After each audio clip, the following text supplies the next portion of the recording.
Akıl, ahlak ve medeniyetin beýgelşi. Assalamu aleykum, hormatly ýurtdaşlar.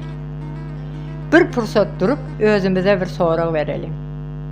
Näme üçin käbir halklar gün saýyn ösýär, beýlekleri bolsa bir ýerde aýlanyp galýar? Jogap diňe ykdysadyýetde ýa-da tebiği baýlyklarda däl. Hakyky ösüşiň özüni akylda, ahlakda we medeniýetdedir.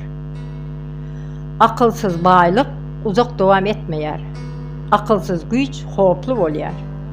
Medeniýetsiz jemgyýet bolsa öz ruhuny ýitirýär.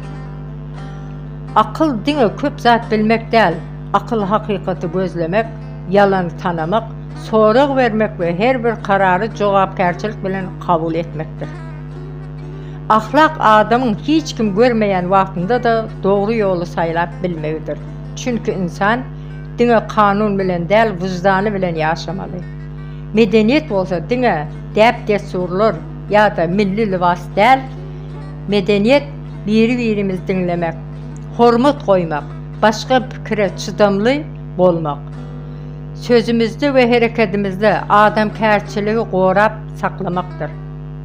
Bir halk akıllı bolsa aldanmaz. Bir halk akıllı bolsa bir-birine dönüklük etmez. Bir halk medeniýetli bolsa agzy birligini ýitirmez. Şonuň üçin gelejegimizi üýtgetmek islesek, ilki özümüz üýtgemeli.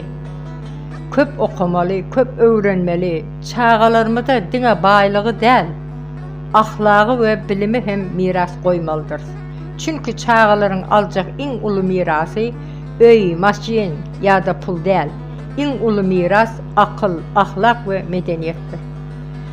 Hormatly ýurtdaşlar, güýçli jemgyýet bir günde döremeýär.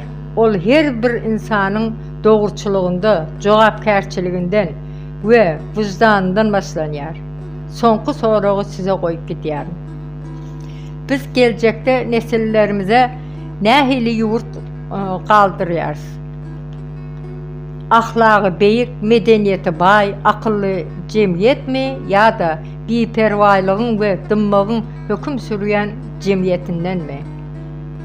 Soňky söz hökmünde şunu aýtmak isleýär. Pikir edýän jemgyýet güýçli jemgyýetdir. Sorag berýän jemgyýet ösen jemgyýetdir. Bilimli, ahlagy we medeniýeti ileri tutýan halk bolsa öz gelejegini öz eli bilen gurýar. Gelin pikirleneliň, öwreneliň we birek-biregimizi östürmäge goşant goşalyň. Çünki pikir edýän jemgyýet güýçli jemgyýetdir. Sağ olun. Pikirlerinizi tesvirlerde paylaşmagy unutmaň.